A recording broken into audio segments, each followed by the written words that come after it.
According to the Anti-Defamation League and the Southern Poverty Law Center, two groups that depend on racists under every bed for their revenue streams, Patriot Front is an American white supremacist, neo-fascist, and American nationalist group, which utilizes imagery of patriotism, liberty, and other widely accepted traditional American values to promote its ideology.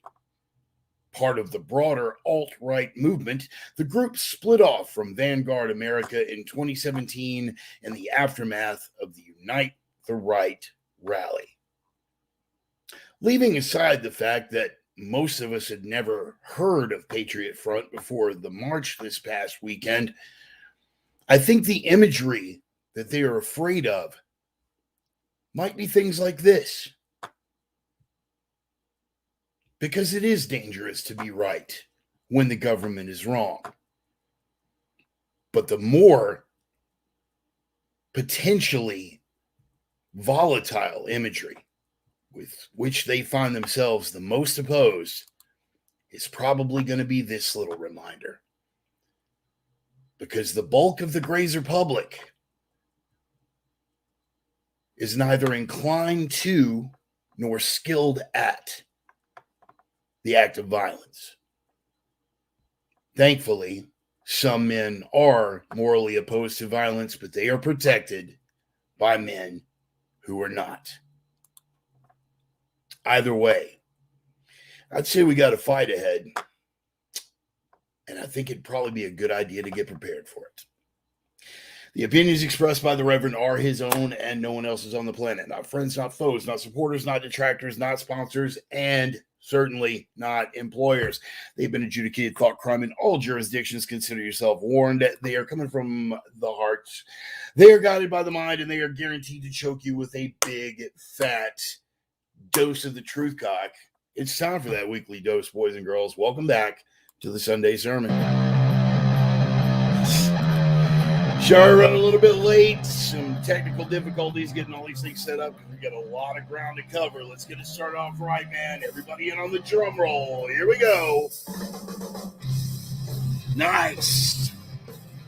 Little ice pick through the forehead, little punch in the face right out of the starting gate like we always do each and every single weekend, kicking it off with the title track, Red Desert, Older, No Wiser. Every week I get a little bit older, and every week you guys get to decide if I've gotten any wiser. Either way, Red Desert is a kick-ass band, and this is a kick-ass fucking track. Wouldn't you agree? So we jump off the show with that every single Sunday. Welcome once again to the Sunday Sermon. Hopefully we got some new faces. I see all the usual suspects on board. Do a little quick roll call real quick, scroll through it. We got Roman and no doubt his lovely wife Carrie from opiumtales.com. My beloved Russian woman, my beloved Oksana, Sergey loves you too. Добрый день, sweetheart. Glad you made it in. Yes, we do have Carrie on board. Who else we got? A lot of people jumped in like while we were dealing with the technical issues. No, I am not blocked on Facebook again, Joey. Salt and Sarcasm on board. I am not blocked on Facebook again. I'll explain it in a little bit. Just a couple issues right out of the gate. Ryan Simon, you should interview Patriot Front instead of parenting lies made by confused, impatient conservatives.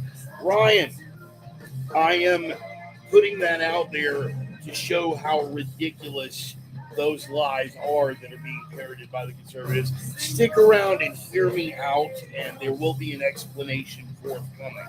Okay, we're gonna get on board with this, and we're gonna entertain all things because we always do. First of all, welcome aboard, Ryan. Glad you made it out. Joey, I'm clearly okay. So we got Joey on board. We got Joel. Real quick roll call. Tom on board again this week. Mike, glad you made it. You're late, but I'm late, so it worked out all right. Goldsmith on board, still banned from watching me on Facebook, but thankfully he got me on YouTube and Twitter. And once again, man, Ryan, hey, listen, we're going to cover it. Just hear me out, okay? I have a full case to present, and the last thing you're ever going to catch me doing is just parroting lies from the mainstream media. We're going to cover all the possibilities and all possible angles. So stick around. Glad to have you on board. Don't let a little bit of sarcasm right at the starting gate throw you, man. But yeah, we're going to get into it. George Williams on board, Upper Peninsula of Michigan being represented. I'm glad to have you on board. Dr. Patrick Glatzer, the gentleman who realigned the spine, and in return, I try to realign his worldview. Dr. Pat, man, glad to have you on board. In fact, I'm going to be sending you another patient pretty soon. I think my boy Ryan is going to need to come see you. Patrick, Doc Pat, man, he helped me out a lot when I was going through the spine difficulties last year and early part of this year as well. So, yeah, it's been fantastic, and he's been working, trying to get my spine straightened out. Been around for many, many years. We have a long shared history, and I'm glad to have him on board as a friend, a fan, and a supporter. Definitely good to have you on board, Dr. Pat. All right, let's go ahead and fade this bumper music out and jump right back into it. They apparently we do have a new face on board, Ryan Simon, I believe it was. Who apparently got the wrong impression with about the idea that I was actually trying to convey, but we're going to get into all that stuff and we're going to cover it. So stick around for that.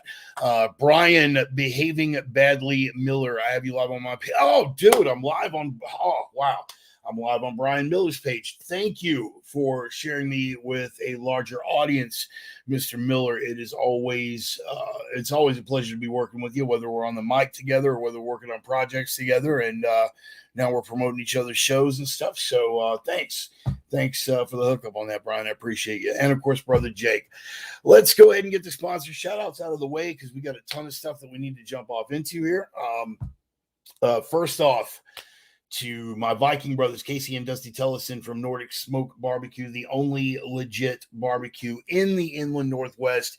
They're going to be running the long ship, the Viking long ship. The smoker truck is going to be out at American Gun and Pawn off of Sprague in Spokane every Thursday, pretty much up until and through the holiday season. Get with them. They are smoking holiday birds. They have smoked my Thanksgiving bird every year since I got to the Northwest. Back in 2013. Good to see you, brother Oz.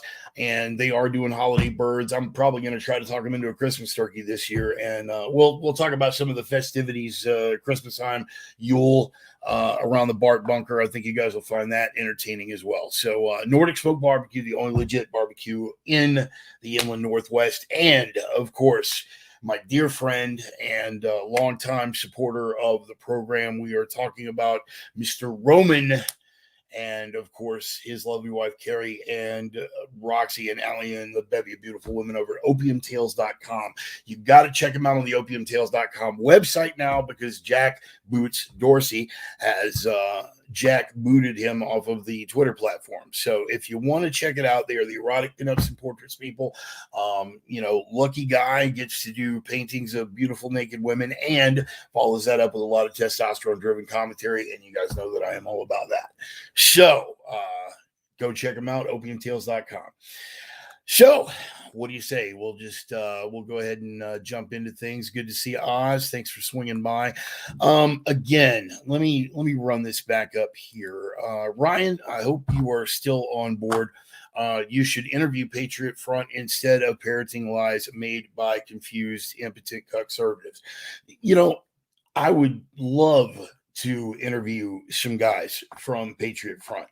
I hope you did not take the suggestion that no one had heard of them up until about a week ago as me saying that I had not heard of Patriot Front. We are talking about the grazer masses, and to the grazer masses, Patriot Front was pretty much unheard of, and the only thing that they have heard about Patriot Front is that they are as listed.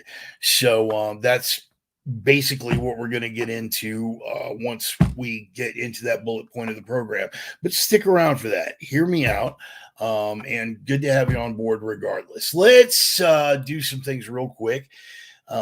We need to get these things covered as well. We're going to jump it off with Ryan's rabbit hole, still negotiating my way around StreamYard and figuring out how to get the functional screens working. Yes, here we go. So Ryan's rabbit hole. A round of applause here, man. I got to get that soundboard thing together. Always a popular segment. We're going to send you down a little. We're going to send you down a little historical rabbit hole because we did get into discussions on the nature of misperceptions with regard to race relations in the United States. We got into that a little bit last week. The forgotten true story of the white slaves of Barbary. Now, speaking of propaganda and misconceptions, this particular article tries to do some revisionist history with it. But the rabbit hole this week is going to be on the Barbary slave trade. Now, some of you guys are already familiar with this. Some of you guys are intimately familiar with it. My history buffs, this is not going to be a surprise to anybody. But what a lot of people don't realize is the enormity of the Barbary slave trade. We are talking upwards of 2 million white Europeans sold into slavery in North Africa. They were enslaved by a group called the Barbary Pirates. And this is notable because one very famous founder, Thomas Jefferson, took a little bit of an issue with white Europeans who were either directly tied to the colonies or had family or commercial ties to the colonies. And let's be honest, it was interrupting fucking trade. And you don't fuck with the businessman's money, independent of all the other patriotic sentiments, all the other cultural sentiments, the fact of him, flexing and saying, look, my people are not going to be abused like this. And what it resulted in, ultimately, the culmination of it was that a very famous branch of the service, that's right, my devil dogs, simplified do or die, the United States Marine Corps, was put together and originated by Thomas Jefferson in direct response to the Barbary slave trade and the Muslim nations enslaving white Europeans. So, have a look at that. That is going to be the rabbit hole that I'm going to expect you guys to chase down this week. So Ryan's rabbit hole segment on the Barbary pirates, the Barbary slave trade, and the founding of the United States Marine Corps by none other than Thomas Jefferson. That is going to be that's going to be Ryan's rabbit hole for the week. So thank you for planting that little seed. Gary, you act as if it's a surprise. What's that? You're going to catch me in the replay, Aaron? Cool. Thank you. I appreciate you sticking around for that. Hit the platform running. Yeah, we're doing what we can here, my friend. Anyway, the article that I started to dip into there, the one that I just closed, let's get back to that right here. Yeah, the forgotten true story of the white slaves of Barbary. That particular article tried to clean it up and tried to make it look as if, well, no, really, it's just sort of slavery light, and no one was beaten and no one was killed. And of course, it had nothing to do whatsoever with Jefferson sicking the Marines on him. Every now and then, just for fun, when something is so egregiously revisionist, I like to dip onto the Grazer site Snopes and just see what they have to say about it. Even Snopes had to confirm that yes, Jefferson did send the Navy to subdue the Barbary pirates, and that was, of course, the roots of the origins of the United States Marine Corps. But even Snopes, PolitiFact tried to shoot it down. A couple of the other famous fact-checking sites tried to shoot it down, but even lowly old Snopes, fraudulent and ridiculous and grazerific as they are, had to give it the nod. So fuck you, alleged fact checkers. And you always have to put fact checkers in quotation marks, which should let you know about how reliable these people are. So moving along, what do you say that let's cover the fun stuff first, and then we'll get into the heavy. A little sip of liquid enthusiasm. You got to stay caffeinated and keep the energy level up. Again, just an explanation. We had some minor technical difficulties coming out of the gate. We couldn't get a Wi-Fi connection, and I was having to backdoor it through a separate Wi-Fi hotspot, and then ran a direct connection, and then that wasn't working out. And then it was it was clipping in and out, and then I couldn't establish connections between the computer and the speakers. It's all kind of irrelevant. The important thing is we're up and we're running. From the Just for Fun, Who Do You Love, Who Do You Trust department, this was a Google search that I did, and these I will always give you the exact terms that I use on Google and the exact terms that I use on DuckDuckGo, so you can do the same searches for yourself and differentiate in the results between the two and make your own decisions about whether or not certain groups' algorithms, certain search engines' algorithms are being specifically engineered to shadow ban or to steer traffic towards or away from. It's always an interesting contrast when you do that. This one was just a Google search. Joe Rogan trusted more than Fauci. Those were the exact term. That was the exact wording of the Google search that I used. The reason why I entered that was, again, this is from the Just for Fun Joe Rogan MD department. We'll call it that. But as it turns out, Dana White, who is fully vaccinated, came down with COVID. Shocker of all shockers, a fully vaccinated person coming down with COVID. It's almost as if the vaccine passports are completely irrelevant because the vaccine doesn't stop you from contracting or spreading the virus or something. I mean, yeah. But yeah, Dana White, who I respect immensely, by the way. I haven't seen Dana in years and years and years, but I did get to interact with him quite a bit in the early days. Hell of a guy, stand-up dude. I don't always agree with I don't always agree with the decisions that he makes, but I don't have to agree with it because it's his fucking company, and he took a big risk. He's right up there with guys like Elon that changed the whole face of their particular field. Elon's done it with 4 or 5 fields. Dana's done it specifically with mixed martial arts. He took the chance. He put his balls on the chopping block. He took the risk, and he is reaping the fucking rewards. So good on Dana. He contracted COVID, and the first person that he called was not a medical professional. Horror of horrors. You contract COVID and you didn't call a doctor? No, he called Rogan. Why did he call Rogan? First of all, because they're friends. And second of all, because Rogan did a completely different protocol than what all of the so-called experts and scientists are recommending. And he recovered, as well as did several professional athletes that are notable. And you can do the homework on that yourself. I'm not a real sports guy, but I know that there was Aaron Rodgers was one who did not follow the protocol. He consulted with doctors and self-treated.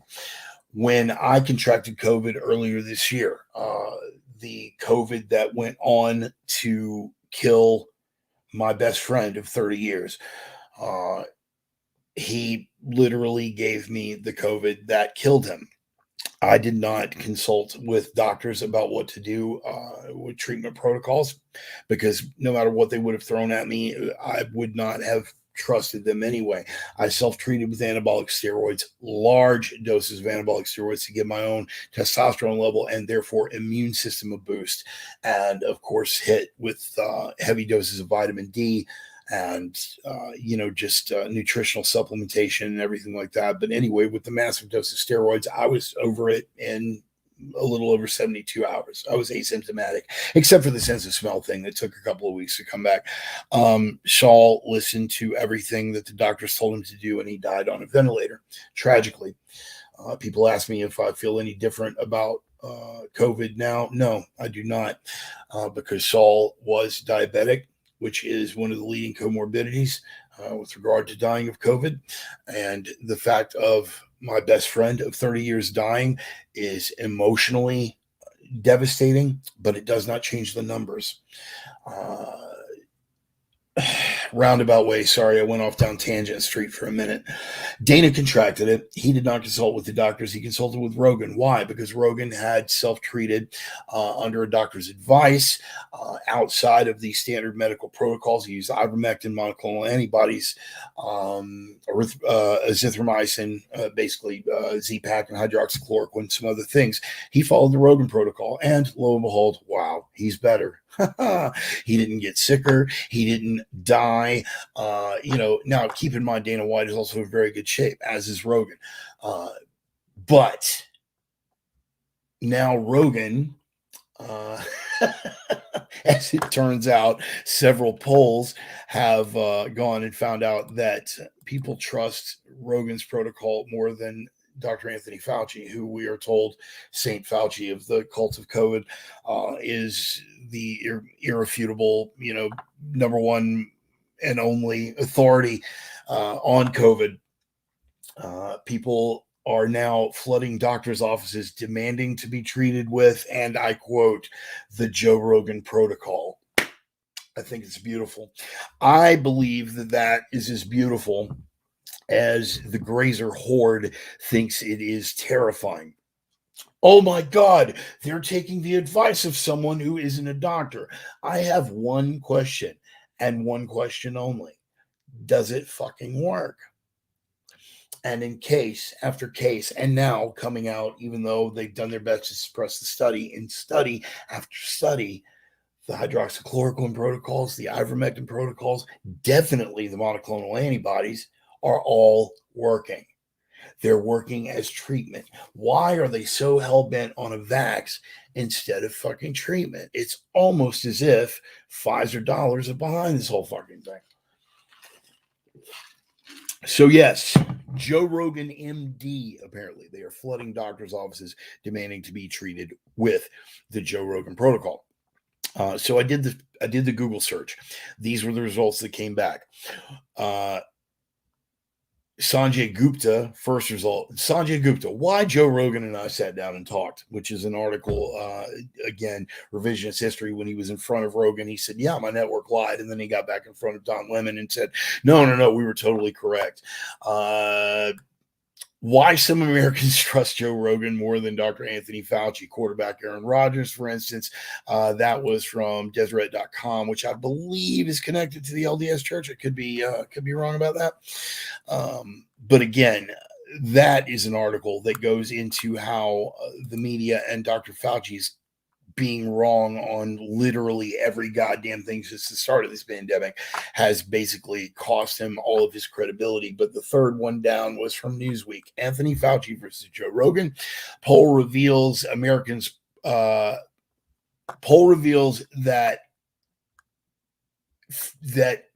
53% 53% trusted Joe Rogan more than Dr. Anthony Fauci with regard to that. Again, what's going on here?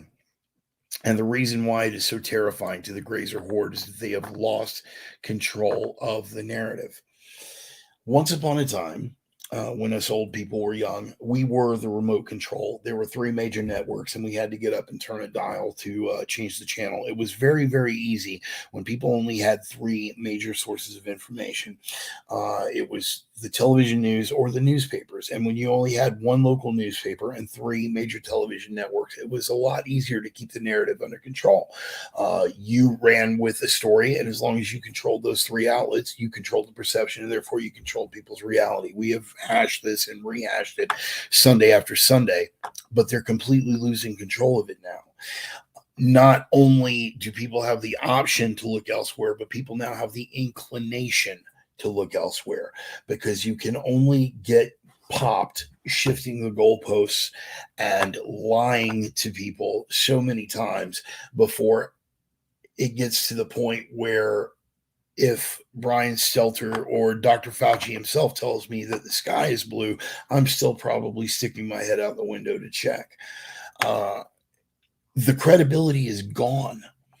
Now, Joe Rogan is not a medical professional, but he's a guy with a lot of fucking reach, and he speaks from the heart, and he speaks the truth. This is another thing that we go over Sunday after Sunday when I encourage you to have conversations with real people, with like minds, with kindred spirits. Bounce ideas off of each other and communicate, because it is word of mouth that ultimately wins the day with this. The mass media narrative that they have is fucking failing. Evidence number 2 from the they eat their own department. The American Heart Association is now being shadow banned and in some cases openly censored by Twitter. Why? Because the American Heart Association came out with a report. And again, Twitter's got their standards. You cannot question the FDA. You cannot question the CDC or the National Institutes of Health or Dr. Fauci. You cannot question anything in the official narrative.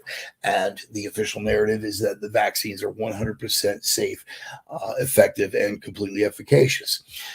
The American Heart Association came out with a report that basically made a statistical and demonstrable observation on a massive increase in myocarditis and pericarditis associated with the increase in vaccinations. As the level of vaccinations has gone up, the graph tracks almost exactly. Myocarditis and pericarditis going up exactly. That graph tracks almost completely parallel. And the American Heart Association, because they are doctors and because they are medical professionals and because their thing is the heart, published that report and they put it out on Twitter. This ran afoul of the FDA. This ran afoul of the CDC and Dr. Fauci, because we're not supposed to talk about these things. We're not supposed to talk about the increase in myocarditis and pericarditis, or the fact, as we'll get into here in a bit, that thoroughly physically conditioned professional athletes are dropping dead of heart attacks. Soccer players dropping dead of heart attacks on the fucking field. And when did this start happening? Now, again, destroying their own credibility. How are you going to have something that is plain? You know, when you took advantage of, when all the grazers went out for Black Friday this year and they scrambled for those ultra high definition 4K television sets, I hope that TV is clear enough so you can see what the fuck's going on. But I don't think it's going to be the big TV that's going to save you there. I think you just need to open your fucking eyes.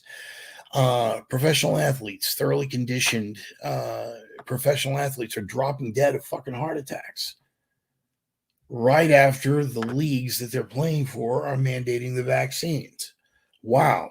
I can't see how any of this, and of course, pure coincidence. It's not that. It's stress related to the economic factors of the pandemic. It's climate change. Oh yeah, they even dragged that one out of the closet, that old canard, that climate change was responsible for the increase in heart attacks. I mean, it is fucking bizarre, the lengths to which they will go, and even more bizarre, in my opinion, how far the cult, how far the grazers are willing to follow them down that hole, down that narrative. It's flat fucking disturbing. And a lot of these are otherwise intelligent people. I have some very good friends of mine, celebrity friends, who are otherwise intelligent human beings who have lamented publicly before the corporate manipulations of Pfizer and the way that Pfizer uses advertising revenue to manipulate the news media, and the fact of news media themselves being terrorist organizations. And yet these same people find themselves stonewalled and incapable of listening to their own words from what seems now like a past life. It's scary. Another Google search that I did dovetailing off of that. So American Heart Association warned of increased myocarditis and pericarditis associated with the vaccine. That was the wording that I used. Now, I ran that through Google, and the first results that came back were new COVID-19 vaccine claims from questionable sources. And after that, there was nothing for about another 5 or 6 down, except questionable sources and myocarditis as a result of COVID, not as a result of COVID vaccinations. We dig a little deeper after we run it through DuckDuckGo, the same exact wording. one of the first results that comes up is FDA adds warning of rare heart inflammation to Pfizer vaccine. Risk of myocarditis and pericarditis appears to be very low given the number of vaccine doses that have been administered. However, it is consequential enough that we felt it necessary to add the warning. Good. Now you've added a warning, but you've still removed all liability for any medical damages. You can't sue Pfizer. So that's kind of out. But again, running it through DuckDuckGo, we came up with 4 results down from newsroom.com. CDC investigating rare myocarditis in teens and young adults. And then they follow that with COVID-19 vaccine, still advised for all who are eligible. But you get into the meat of the article, and it's talking about 200% increases in pediatric pericarditis and myocarditis, stuff that was unheard of before. I mean, it's the same thing that shouldn't baffle anyone. Once we start rubbing 2 brain cells together, you live in, say for instance, you live on 225 in Houston. You're along a whole alley of chemical refineries. That stuff leaches into your water. That stuff, you breathe it in every day. And so it shouldn't come as a surprise that cancer rates there are fucking ridiculously high, that childhood cancers are like a common thing in that particular, well, in Houston in general, but in that particular part of Houston in particular. So it's right there, especially when you start adding with it these graphs that are tracking on perfectly parallel arcs. This from another website from that same resort: puzzling surge in heart disease among soccer players is a coincidence, media reports. A spate of high-profile heart problems and collapses among professional footballers in recent weeks are likely to be coincidence rather than an indication players are struggling to cope with the high-intensity game. Nice framing. Literally, those are the 2 options. It's just a coincidence. And if it isn't a coincidence, they're struggling to cope with a high-intensity game. High-intensity game that they've been playing all of their fucking adult lives. I think we're leaving out a potential option here. There's one, seems pretty important, that we're not discussing. Yeah, that's the one. Again, look it up yourself. I'm not your fucking guru. Do your own homework on this stuff. We're seeing spikes. Again, I had to run this one through DuckDuckGo. We're seeing massive spikes in myocarditis in children and teens. At the same time that they've just approved the virus, they've just approved the vaccine, they've just approved the virus, Freudian slip. They've just approved vaccinations for kids and teens, and wow, suddenly there's a spike in myocarditis and pericarditis among those groups that are getting vaccinated.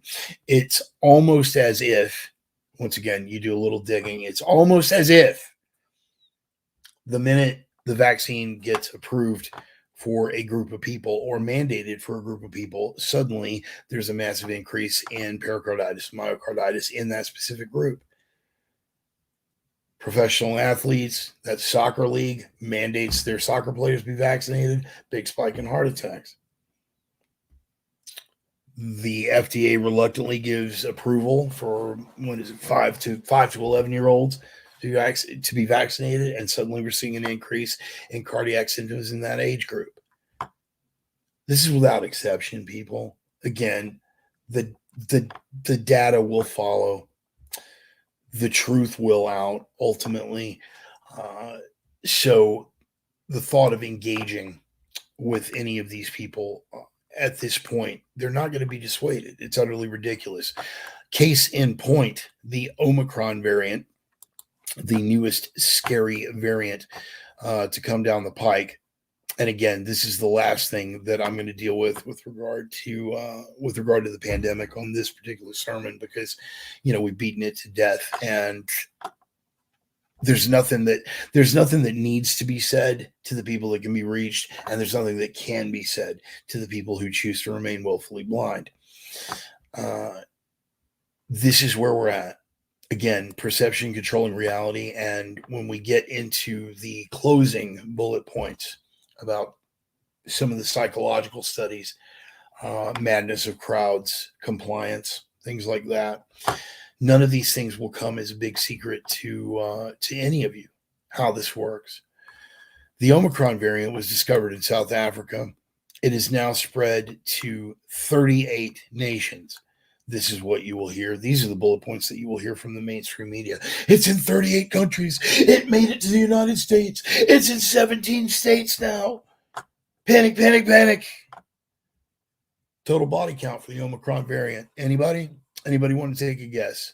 Total body count for the Omicron variant. Anybody want to take a guess? Drum roll, please. Anybody? How about a big fat fucking zero? None. Not a single confirmed case of anyone dying from the Omicron variant. Not fucking one. They thought they had 3 in South Africa for a minute. They did a little more. They did a little more digging, and lo and behold, those cases were related to a different variant. So yeah, the 3 that they thought they had. See, we got deaths now. People are dying from it. Yeah, 3 whole fucking people. But again, no, we don't even have 3. 0. Not a single fatality from the Omicron variant yet.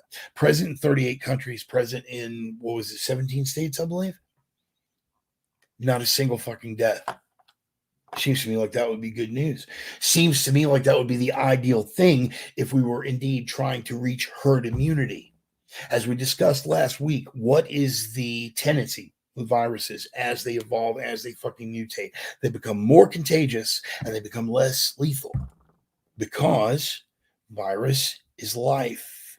Virus wants to preserve its own life and to propagate, and you can't do that if you kill the host too quickly. So the tendency with all viruses as they mutate is that each new strain that comes along is going to be more contagious because it wants to spread further, but it's going to be less lethal. And if we believe what they're saying, what the doctor who discovered it in South Africa is saying, this is ideal. It's the perfect thing because it will spread, creating antibodies, giving people immunity, that herd immunity that we keep talking about wanting to reach. And again, the goalposts keep shifting on that. We'll be at herd immunity if we can get 60% of the people vaccinated. We hit 60. Oh, well, now we need 70% of the people vaccinated. Oh, well, now we need 85% of the people vaccinated.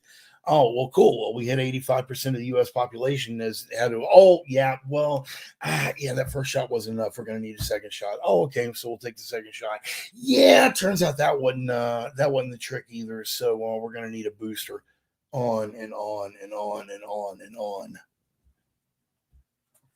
Again, the last discussion that I had with this celebrity friend of mine, he said that the problem with anti-vaxxers is that we keep moving the goalposts. Yeah. Anyway, not going to belabor it. How about this? Watching trains go by. Every time politics fail, there's only one option in times like this when tyrants attempt to grab this much power over us. Politics isn't fixing this anymore. Watching trains go by, guy. First of all, thanks for showing up. Glad you're here. And could not agree more. And we're going to get more into that on the next bullet point. Let me finish up real quick. Again, fear being used to justify, fear being used to turn the screws. And we're at the same thing with the Omicron variant, even though now 38 countries, 17 states, not one single fatality. And what is the response? Are we applauding? Is the CDC saying, hey, man, this could be the good news that we've been waiting for? No. The search terms that I entered were Fauci says lockdown over Omicron variant. That's what I entered. And of course, the first results that pull up are Fauci says U.S. should prepare to do anything to fight Omicron. And again, he qualifies it with, we should be prepared for lockdowns. We don't need them yet. We don't need them yet. But we must be prepared for lockdowns. This is the same guy that again originally told us 15 days to slow the spread. Every quote unquote slippery slope fallacy, that they keep berating us for wound up being a spoiler alert. That's what can, and again, we're going to stop all of this. I want everyone here collectively to stop using the word conspiracy theory. From now on, we're going to call them spoiler alerts. There was an old joke in the strip club business. What's the difference between a waitress and a dancer? Usually about 2 weeks. The same can now be said for conspiracy theory and the news. Give it 2 weeks, particularly where this stuff is concerned. They are preparing for lockdowns over the Omicron variant. And if it won't be the Omicron variant, it will be something else. Something related to COVID. Why? Because they know that it works now. They know that they can justify these fear-based power grabs on this shit. Omicron disappointed them, though, because Omicron hasn't killed anybody yet. You want to see how things get reported and how your thought process gets twisted and manipulated? Wait for the very first fatality from Omicron and watch how that Maddow guy and that Stelter chick react. Watch. They're waiting for it. They're fucking salivating. But the virus just disappointed them this time.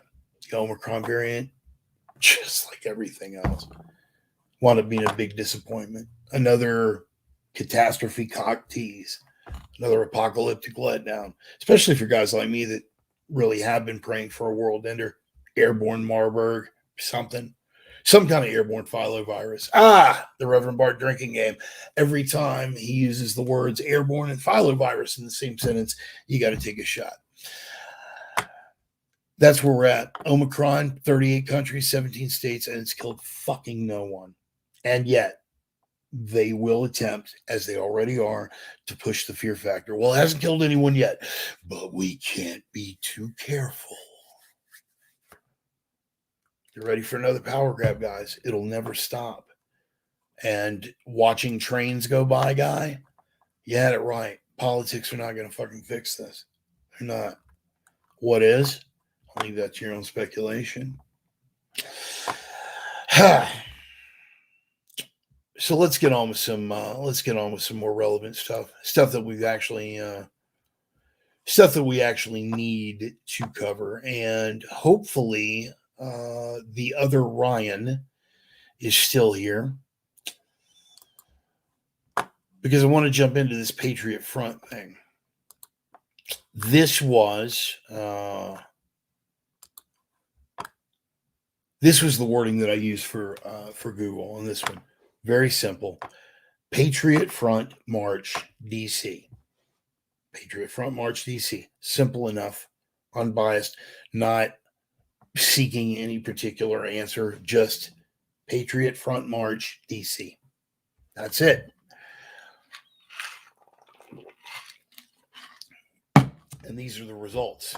And let me scroll back up. Ryan, other Ryan, what was your last name? If you're still here, chime in, because I want to let you contribute to the discussion. You're new, and I think we might have gotten off on the wrong foot. Other Ryan guy, if you're still here, chime in. These were the first results to come back, and the last thing ever. I understand it may have come off like that, but you can talk to any of the old school Reverends, Rangers, and Prophets of Doom, and any of my sinner sisters out there. They will let you know I'm not about to parrot talking points from any fucking news organization. All right. That's for the grazers. So Patriot Front March DC, these were the results that came back from Google, which, again, as I am making the point, can reliably be counted on to be what the deep state wants to push for the sake of the narrative. Okay. These were the first results. White supremacists stage bizarro rally in downtown D.C. That from the Daily Beast. White supremacists march past Lincoln Memorial. Far right Patriot Front rally in Washington to reclaim country for white supremacists. Patriot Front march through D.C. draws public concern over white supremacy. The fascist Patriot Front. What is the Patriot Front, and what are their white supremacist groups' views? This is what it rips off for anybody. So right out the gate, it's almost like they're trying to sell you something, just like the narrative they've been trying to sell you since, pretty much since the 2016 election, that there was some upsurge in white supremacist thinking in this country, that Trump's election showed an increase in hate groups and increase in activity among hate groups, and therefore it's proof that Trump was encouraging white supremacy. Odd, because in 2008, the Southern Poverty Law Center and the Anti-Defamation League said exactly the same goddamn thing about Obama being elected. Holy shit, a rise of hate groups and a rise of white supremacist activity. It's almost as if they're going to find white supremacy under every bed. It's almost as if that's the narrative they're trying to sell it, because, particularly in case of the Southern Poverty Law Center, it's almost as if their fucking income depends on it. And I keep... Thank you.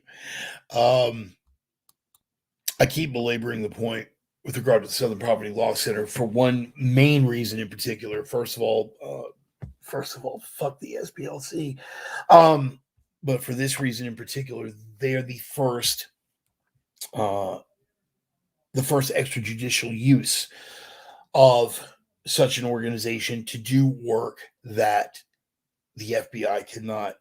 Biden said this early on. Biden said it, which means he's parroting words that are given to him by his handlers, because we all know that he isn't running shit. But they've been completely unhinged for quite some time.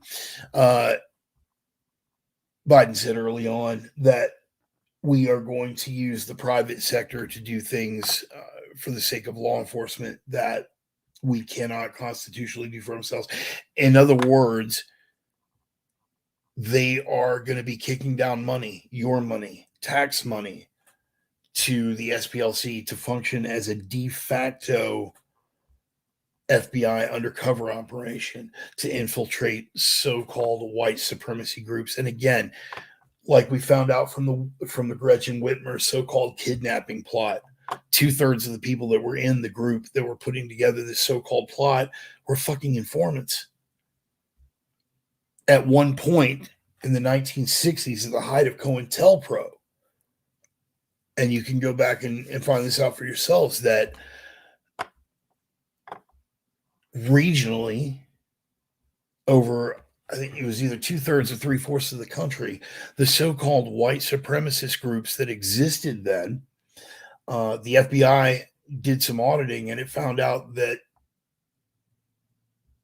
2/3 to 3/4 of these groups had more FBI informants in them than they did actual members. They've been driving this for a long fucking time. And Patriot Front is just the newest face that they're putting on it.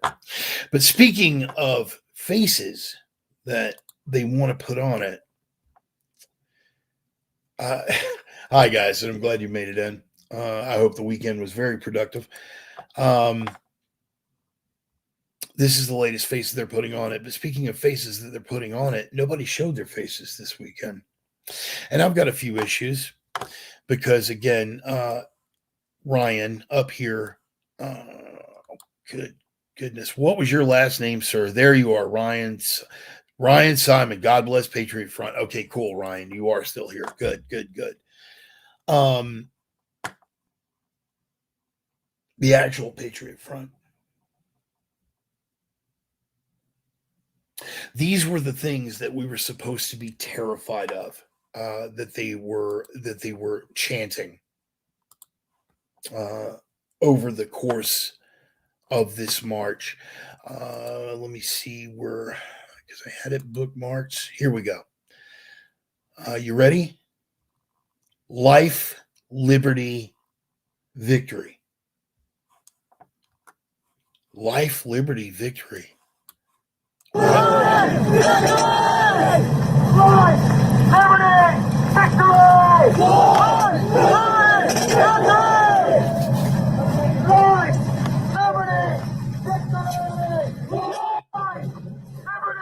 Life, Life, liberty, victory. That's hateful? That's white supremacy? By a group of men peacefully marching through Washington, D.C., carrying American flags, all in unison. That's what we're supposed to be afraid of. Life, liberty, victory. That's hate now. Odd. The tweet that I had on it after watching that video was to put that video side by side with a picture of he who will not be mentioned, Brooks, the Waukesha killer.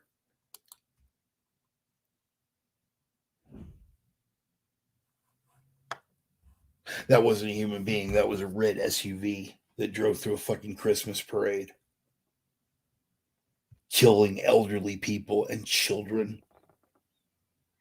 See, a human didn't do that.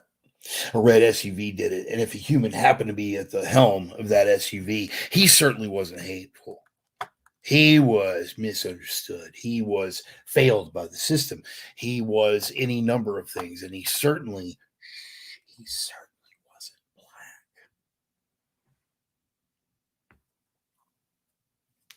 You see how the narrative's getting skewed, boys and girls? You have one group carrying American flags, cheering for life, liberty, and victory. You have another human being, Darrell Brooks, who got behind the wheel of a red SUV and drove it through a Christmas parade, killing elderly people and children. And which of these two things are we supposed to be afraid of? Which narrative is being tag driven into our fucking head? The only thing that you need to be a hate group, according to the Southern Poverty Law Center and now the Biden administration, any Democrat administration, let's just call that what it is. The only thing that is required for you to be a hate group is for you to have a PO box and anything involving the word white in the name of your organization. That's all that's required to be a hate group nowadays. Did anybody think to seek out the actual Patriot Front website to maybe step outside the mainstream narrative and take a look? I'm going to throw some pictures at you right here. This is what they lamented. This was the Capitol on January the 6th. And these, of course, were images that were specifically chosen by the media to make it look like a bunch of ignorant hillbillies had flooded the place. Look at these yahoos with their ass cracks showing, and they're out of shape, and they're fat, and they're dressed like slobs. And we should be really, really afraid of those guys. When they show up looking like this, and I'm going to have to entertain one point that was brought up. This is what the Patriot Front March looked like.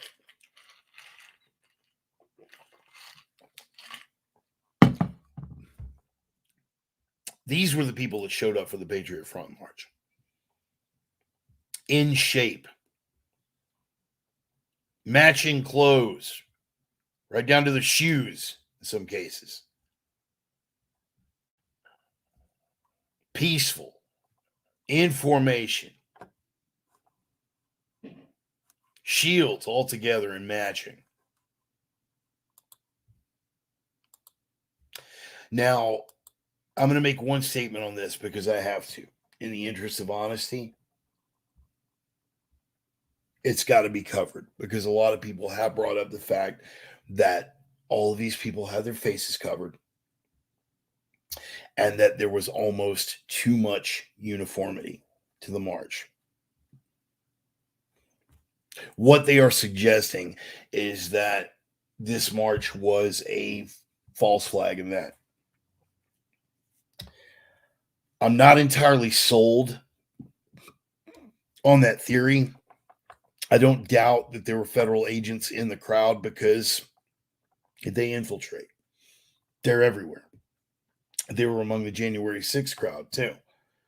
I don't doubt that there were federal agents in that crowd. I think it's a stretch to say that everybody that showed up there, everybody who was part of this march, including the size of this crowd, that all of them were federal agents or federal employees or paid to show up and look like that. There are too many inconsistencies with that story for me to completely buy it. Sorry. Now, again, I'm willing to have my mind changed if further information comes in. But right now, I'm not buying that was a staged event, that the federal government staged that, because they are too desperate right now. They're too fucking desperate right now to sell the violent white supremacist narrative. If they were going to put together something like that, they would not have been chanting life, liberty, victory. You would have heard racial slurs from the federal agents, from the informants, from the agents provocateur. Is it agent provocateurs or agents provocateur? Somebody straighten me out on that grammatically. Point is this. For the feds needing to push a narrative like that, you couldn't come together with a group that size. Okay. Granted, the fact that they all had their faces covered, but why wouldn't they now? Why wouldn't legitimate Patriot Front members and protesters have their faces covered now? Now that we see what's at stake, now that they see what they did to January 6th protesters, that they were escorted into the building by Capitol Police that are still sitting rotting in jail. Why wouldn't you fucking cover your face, even for a peaceful demonstration? And again, if the government were to stage something like this, particularly a demonstration this size, you would need some sort of violent incident. You would need something for the sake of the cameras, because them just marching, no matter how hard you push, that a group of white guys waving American flags marching and saying life, liberty, victory is supposed to be terrifying. The average American is not going to buy that. You would need some sort of violence. You would need, if you were trying to sell this narrative, you would need for at least one of them to bust out of the crowd, dropping in bombs.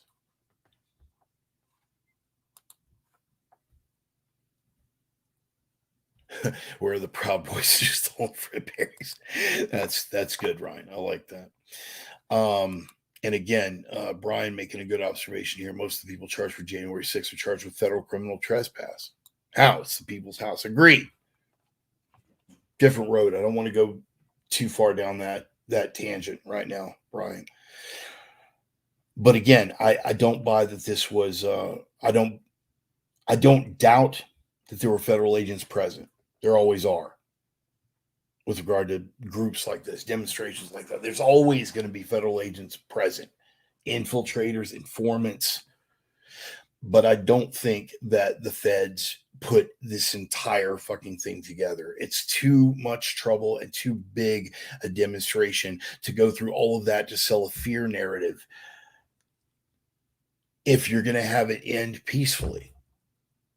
If you're going to have them looking disciplined and sane as opposed to the chaos. That's why I'm presenting the pictures as a comparison contrast. You know, what looks scarier to the average American? What looks scarier, right? These guys marching with American flags saying life, liberty, victory, or this group of yahoos waving Confederate flags, knocking shit over, out of shape, chaotic. What's gonna shake the American people more? That's why I don't buy that this demonstration was a federal operation or a false flag. Again, if more information comes out and somebody is willing to sway me and change my mind, I'm more than willing to entertain it. But for the moment, I don't believe that. So Ryan Simon, if you are still on board, now hopefully we understand each other. I will not parrot the talking points ever in that group when it comes to, with regard to the mainstream narrative. I will never parrot the media's talking points or uninformed anything.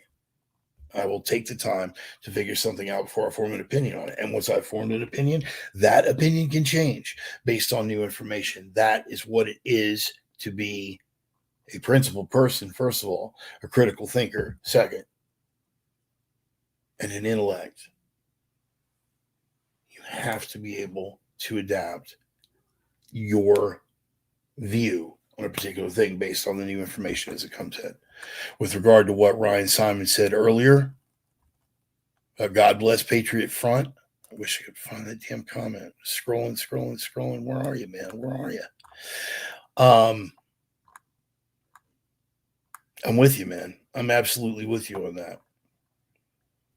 Scrolling on down. Where are you? Wish I could find it. But indeed, God bless Patriot Front. Indeed, God bless every one of these organizations who will constantly be painted as white supremacists. They will constantly be painted as hate groups. Why? Because they are contesting the narrative. They are pushing back. And when it comes to the pushback, they're going to be on the front lines. They are the ones that know that they're coming for your kids. People want you to be afraid of this. People want you, again, not people, the government, the power structure, the media, they want you to be afraid of this. They want you to be afraid of this, and of this, and of this.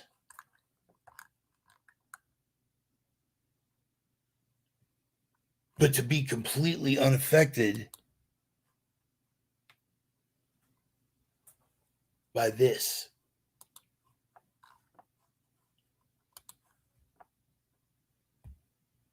That's a smiling mother injecting her child with the vaccine.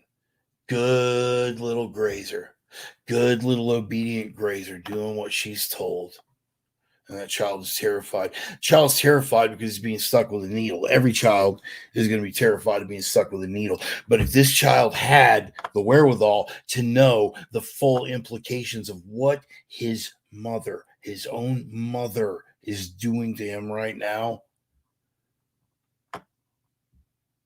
those tears and those screams wouldn't even begin to cover it. This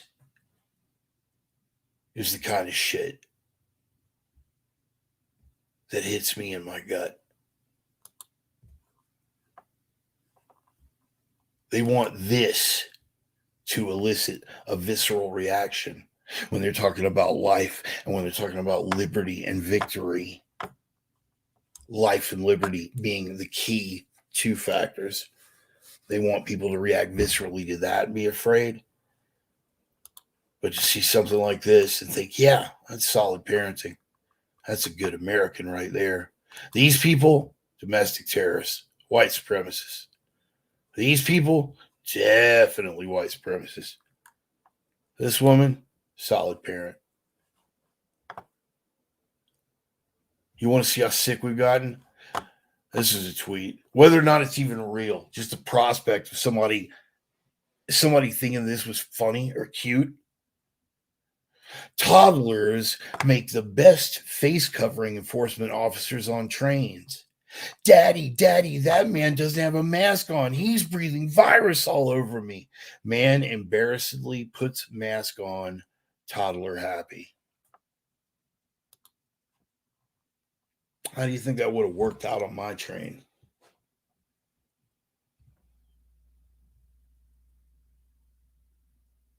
This is what we're taught to be afraid of.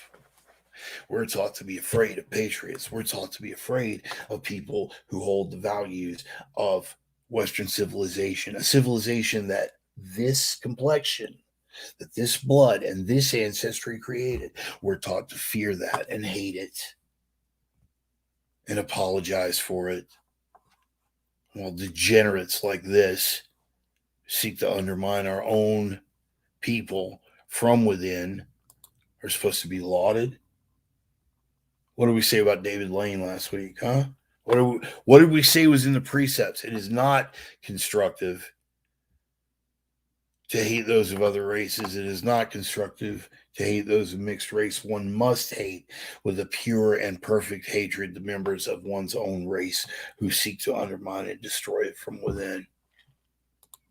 That look familiar?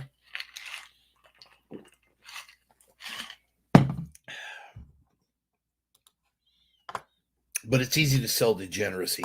Once you've made the initial inroads, it's real easy to sell that fucking degeneracy.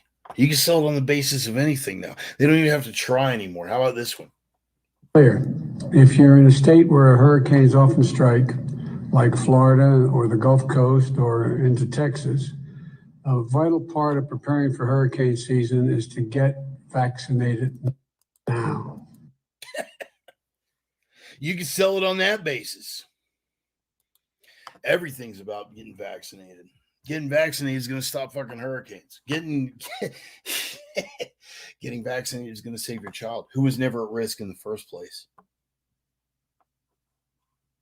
How do we sell a narrative like that? You guys ever hear of the Ash conformity experiments? You guys ever hear of that? Yeah. Solomon Ash was a psychologist, psychiatrist.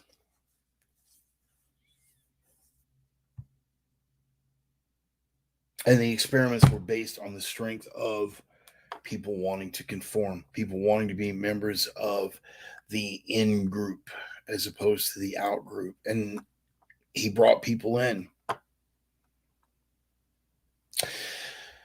Unbeknownst to them, everybody else in the room was part of the experiment.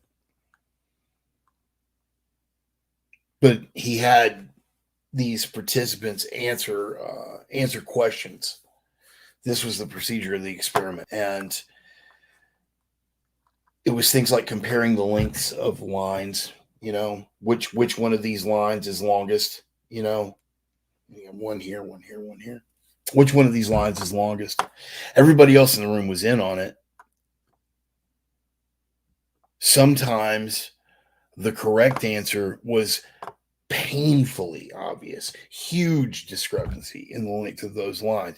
But everybody else was in on the experiment, and everybody said line A is longer, even though line B was actually longer by a pretty extensive and wide open visible factor. Everybody else in the room said line A is longer. And for the people that they brought in with this experiment, 75% of them, 75% went along with the group at least once. Some for every single question. The rest of the group answered the wrong way. And they knew, the subject of the experiment knew in his heart of hearts, or her heart of hearts, that they were right and the rest of the group was wrong. But they went along with the group. 75% of them did it at least once. A slightly smaller percentage, somewhere in the mid to high 50s, I think it was, went all the way through it. And every single incorrect answer that the rest of the group gave, they followed along with the group. Now, if you'd asked that person before they walked into the experiment hall if they would go along, if they would conform like that, they'd have told you absolutely not. I'm a free thinker. I'm an independent. I'm an independent spirit. I'm not one to go along and get along. But they did. This is how totalitarian regimes come into power. This is how they maintain their power. This is how, after the fall of the Soviet Union, after the fall of the Communist bloc, we find out that 1 of 3 citizens of East Germany were working in one capacity or another for the Stasi, the secret police. 1 in 3. I would never do that. I don't understand how it happens in these other countries. How did Hitler persuade the German people? How did Stalin, how did Mao, Pol Pot, Hugo Chavez, how did they do it? How did they persuade people to go along? Because it's in our nature. You're no different. Neither am I. It's in our nature. Does that mean we have to be slaves to it? Absolutely not. That's not what I'm saying at all. It's in our nature, so that means that we have to be vigilant, constantly on our guard. And everyone here, my center sisters, my reverends, rangers, you're on point. You're vigilant. You fight it every single day. That's why when you hear this bullshit line they're trying to sell you about the Patriot Front, you're not buying it. When everything is fucking white supremacy, you're not buying it. Even when you're surrounded by friends or classmates at your university or coworkers at your job that have bought it hook, line, and sinker and just paired the talking points, you are not buying it. Because you are vigilant, because you recognize that that is in you and in your nature, just like it is with everyone else. And you know that you have to be on your guard lest you get swept up.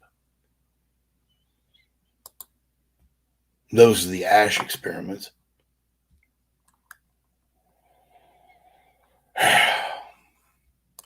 We know about the Stanford prison experiments. There's another one. You know what? Let's cover Milgram first.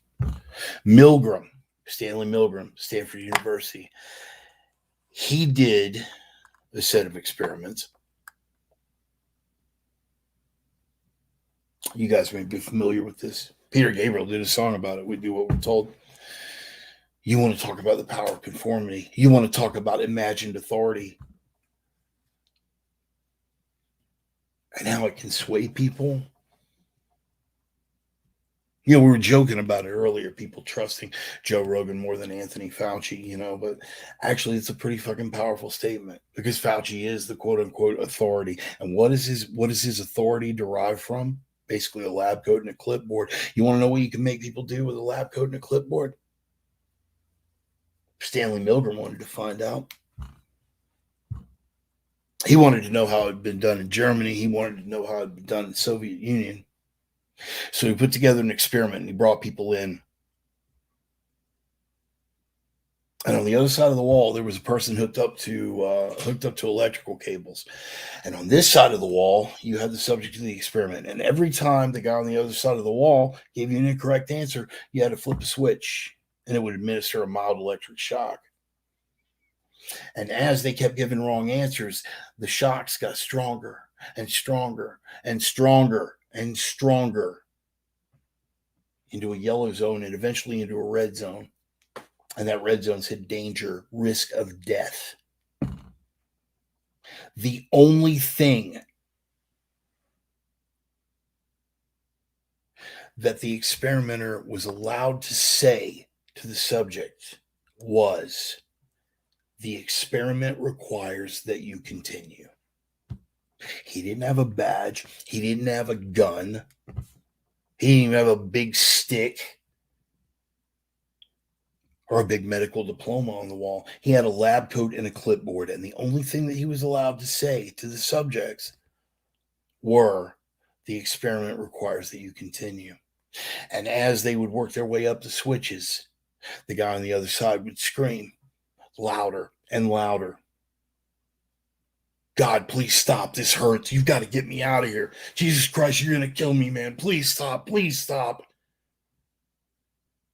And sometimes the subject of the experiment would bristle, and he'd buck, and he'd look at the guy with his lab coat and his clipboard. And the only thing that the guy with the lab coat and the clipboard was allowed to say was, the experiment requires that you continue.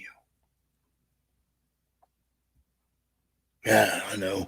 You're thinking to yourself, no way would I go along with that. Nobody would fucking go along with that. Jesus Christ, man. You got basic consideration for, guys just got a lab coat and a clipboard. You want to know what they found out?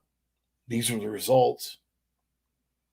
This is from behavioralscientist.org, right? Name of the article, How Would People Behave in Milgram's Experiment Today?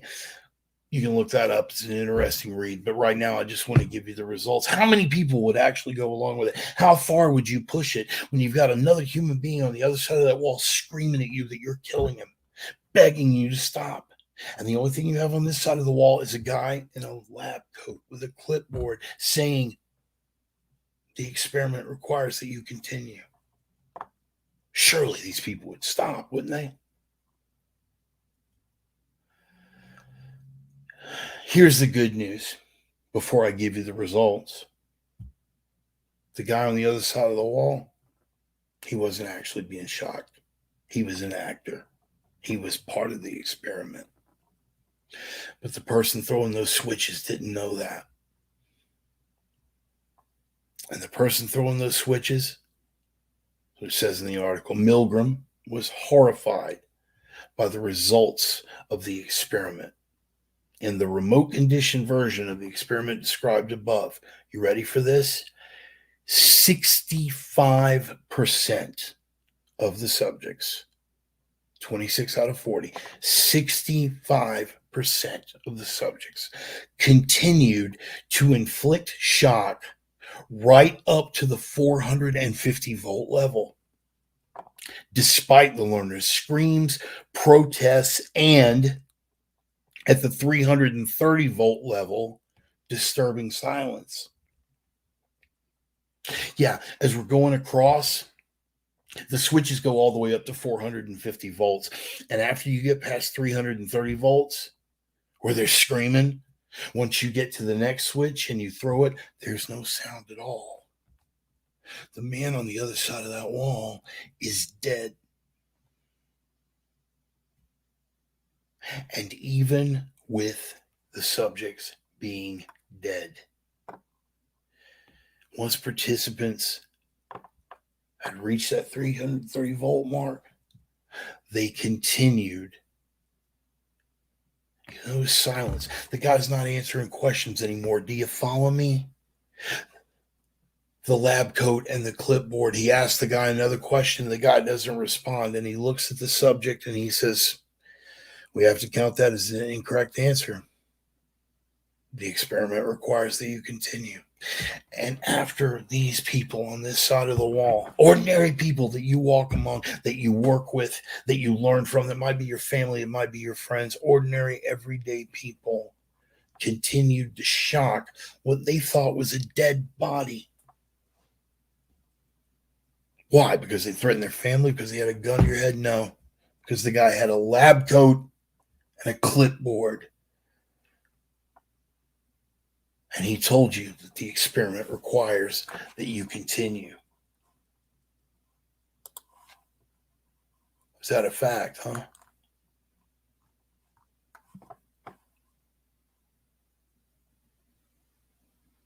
Spikes in pediatric myocarditis and pericarditis, and eventually kids dropping dead of heart attacks.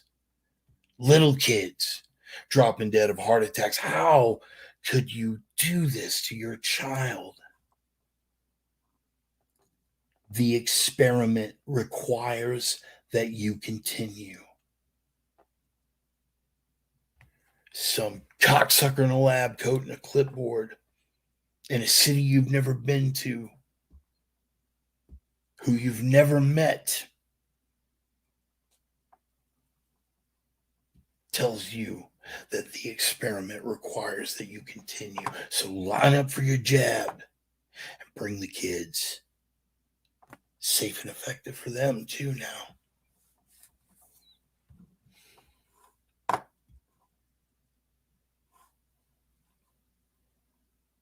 That's how they regiment it. That's how they get the grazers to go along and further. The one more relevant experiment was the Stanford prison experiment.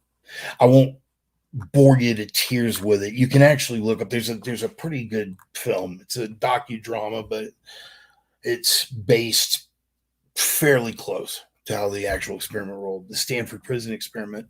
They took random people and they split them up into two groups. One group, they assigned to be guards. The other group, they assigned to be prisoners. Well, you can guess how this turned out. They actually had to shut the experiment down after, I believe, 3 days because the guards, ordinary people on the outside, suddenly got a little taste of what it felt like to mean something, of what it felt like to be a part of the A-listers, the class that had the power. And they took it and ran with it.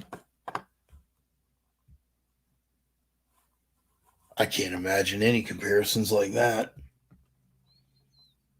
when they're splitting us into the vaxxed and the unvaxxed, and your freedom and your authority. Once they start giving you bounties for turning in your unvaxxed neighbors. I can't possibly see where that could go wrong. See, the guards in the Stanford prison experiment, they were given a little bit of authority and they just wanted to please the people that were doing the experiment. You know, the experiment, of course, requires that you continue. From the ash to the Milgram to the Stanford prison experiments, it's all right there. How do you sell it? How do you get a population to turn on itself? How do you get neighbors to turn on neighbors? How do you get otherwise intelligent people to behave like authoritarian shitbag, wannabe Stasi? How do you turn family against family?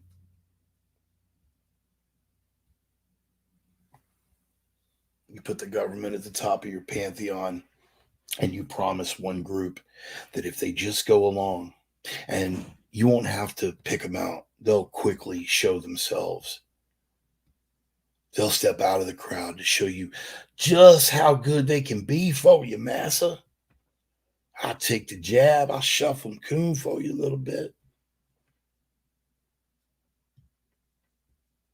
Odd hearing that come out of a white guy, but that's where we're at. Suburban white liberals. They can't give their rights away fast enough.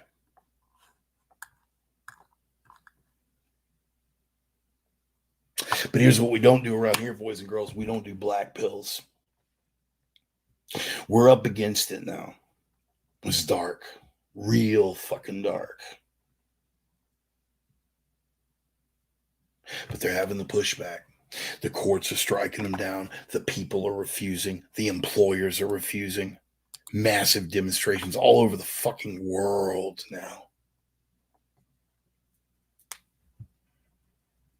Pushing back against these mandates because they see it for exactly what it is. And it doesn't matter how tightly they control the narrative.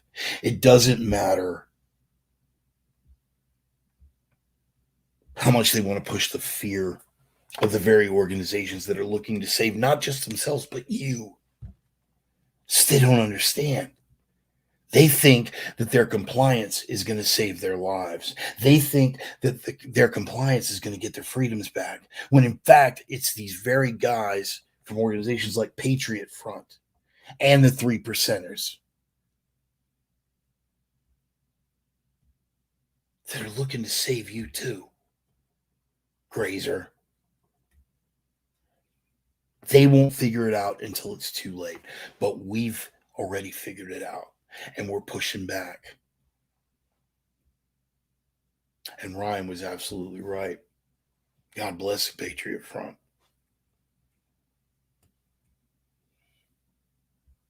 God bless every American citizen that is stepping the fuck up now.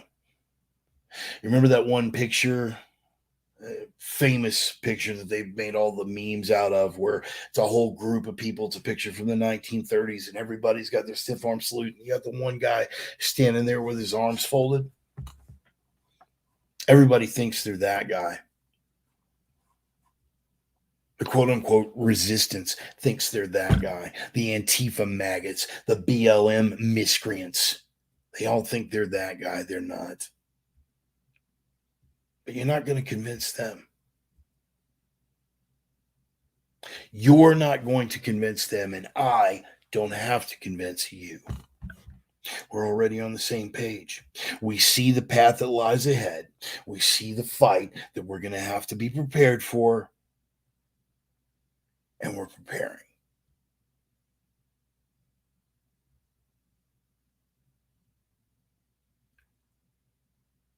Our hearts are strong. Our knuckles are up. Our minds are sharp.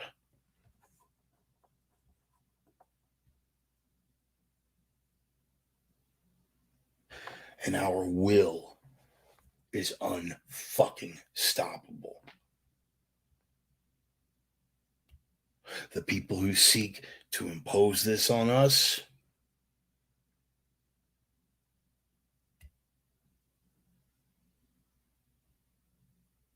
for as much as they want to shut down religion, much as they want to shut down churches, they better take one little bit from Scripture. If they go to push this on us and we stand in defiance, they had better damn well hope that we forgive those who trespass against us. I am the Reverend. That is the gospel. Appreciate you guys being here. Thank you for putting up with the meandering and the ranting and raving and the tangents and the production issues we had coming right out of the starting gate. I appreciate your patience as always with everything, man, and just showing up to watch a crazy, fat, toothless old cripple vent for an hour every week. Makes me feel good. Makes me feel like a lot less like that solitary voice in the wilderness. So thank you guys for being here for that. I'm going to pass that digital collection plate around. If anything I threw at you changed your opinion, gave you some insight, made you think about some stuff that you hadn't actually thought of before, man, I'm going to pass around that digital collection plate. I'm on PayPal. I'm on Cash App. I'm on Venmo. I'm on Facebook Pay, Zelle, fucking you name it. I'm probably on there. Yeah, if you guys want to throw me some coin, that would be great. But it is essentially a labor of love, and I don't mind. If you guys can't throw me any coin, that's cool too. What you can do to help me out is tell some friends about it. Let them know, hey, as I was saying, you've got this fat, toothless old cripple, just a crane operator with some opinions, who rants and raves for an hour and then some every week on a Sunday. He's a like-minded, he's a kindred spirit. Maybe you want to check him out, man. Maybe he did what he's laying down. So spread the word, man. Spread that gospel. And at the very least, man, for all of my sinner sisters, for all of my reverends, rangers, for all of my prophets of doom out there, at the very least, remember the 3 prime directives. You guys know the drill. Repeat them by heart by now, man. Always remember and always strive for this. Be the signal, not the noise. Be the light in a world full of darkness, and be that strength in a world full of weakness. So more than enough weakness to go around, and now you see in the strength guys like Patriot Front and all these other organizations, Oath Keepers, 3 percenters, standing up. Ordinary people standing up in the face of these mandates, in the face of these power grabs, and saying, no, fuck no, this is my line in the sand. And if you're going to cross it, knuckle up. It's a beautiful thing to witness, man. As terrifying as it is, you take a look at the picture with the mom and the kid, that demonic face that she's wearing. As scary as that stuff is, man, don't lose sight of one thing. In the end, we win. We win. And right now, we are winning. Never lose sight of that. Don't let him take your soul, man. Don't let him take your strength. Nothing can stop an idea whose time has come. I love you guys. Appreciate y'all being here. Each and every one of you. See you guys next Sunday, man. Thank you again. Love you guys. Peace.